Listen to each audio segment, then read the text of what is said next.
নমস্কাৰ বন্ধু বান্ধৱীসকল আপোনালোকক স্বাগতম জনাইছো আমাৰ এই ইউটিউব চেনেললৈ। বন্ধু বান্ধৱীসকল অৰুণোদয় 3.0 হিতাধিকাৰীৰ কাৰণে আহি পৰিছে কেইটামান গুৰুত্বপূৰ্ণ খবৰ আৰু কি নতুন কেইটামান নিয়ম আহি পৰিছে সবিশেষ জনাম এইটো ভিডিঅ'ৰ জৰিয়তে। যদি এই কেইটা নিয়ম আপুনি পালন নকৰে তেনেহলে কিন্তু অহা 17 তাৰিখত যেটো অৰুণোদয় 3.0 পেমেন্ট দিয়া কথা আছিল সেইটোৰ পৰা আপুনি বঞ্চিত হ'ব বা বহুতে কিন্তু এই অৰুণোদয় 3.0 যেটো টকা আছে সেইটো লাভ নকৰিব। কি নতুনকৈ নিয়ম প্ৰযোজ্য কৰা হৈছে সবিশেষ জনাম এইটো ভিডিঅ'ৰ জৰিয়তে। তাৰ আগতে সৰু এটা ৰিকুৱেষ্ট, যদি আমাৰ ইউটিউব চেনেললৈ প্ৰথমবাৰৰ কাৰণে ভিজিট কৰিছে প্লিজ চেনেলটো সাবস্ক্ৰাইব কৰি বেল আইকনটো বজাই দিব আৰু ভিডিঅ'টোত এটা লাইক কৰি দিব।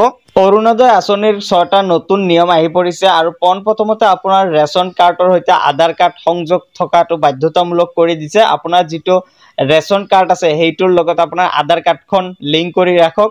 দ্বিতীয় নম্বৰত আহিছে যে ৰেচন কাৰ্ডত নাম অন্তৰ্ভুক্ত থকা আপোনাৰ ৰেচন কাৰ্ড থাকিব লাগিব বা আপোনাৰ ৰেচন কাৰ্ডত আপোনাৰ নামটো অন্তৰ্ভুক্ত থাকিব লাগিব।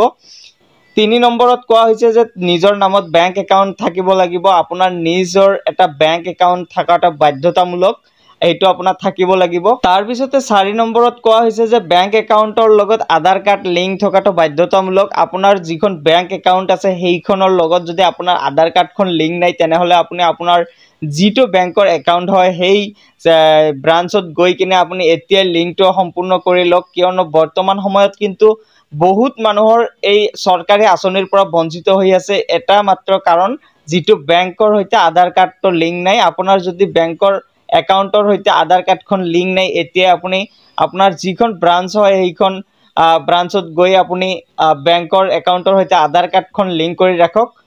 আৰু 5 নম্বৰত কোৱা হৈছে যে ভোটাৰ তালিকাত নাম অন্তৰ্ভুক্ত হোৱা।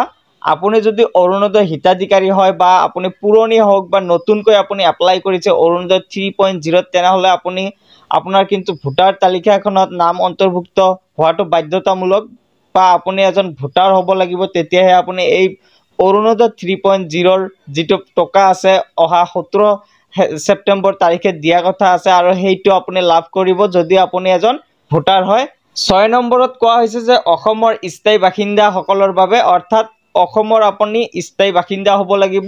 এই কেইটা গাইডলাইন যদি আপোনাৰ সম্পূৰ্ণ সঠিক আৰু শুদ্ধকৈ আছে বা আপোনাৰ সকলো কামখিনি সম্পূৰ্ণ কৰা আছে তেনেহলে আপুনি একো চিন্তা কৰিব নালাগে। অহা 17 ছেপ্টেম্বৰ তাৰিখে অৰুণোদয় 3.0 যেটো টকা আছে সেইটো আপোনাৰ বেংক একাউণ্টত লাভ কৰিব।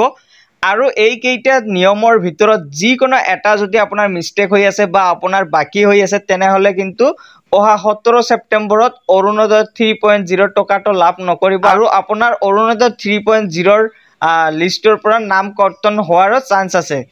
সেইকাৰণে অতি সোনকালে এই কেইটা নিয়ম আপুনি সম্পূৰ্ণ কৰক। আপুনি যদি এজন অৰুণোদয় হিতাধিকাৰী হয় তেনেহলে আপুনি এই কেইটা গাইডলাইন অতি সোনকালে ফলো কৰক আৰু কিবা কাম যদি বাকি আছে অতি সোনকালে 17 ছেপ্টেম্বৰ অহাৰ আগতে আপুনি কামখিনি সম্পূৰ্ণ কৰি লওক।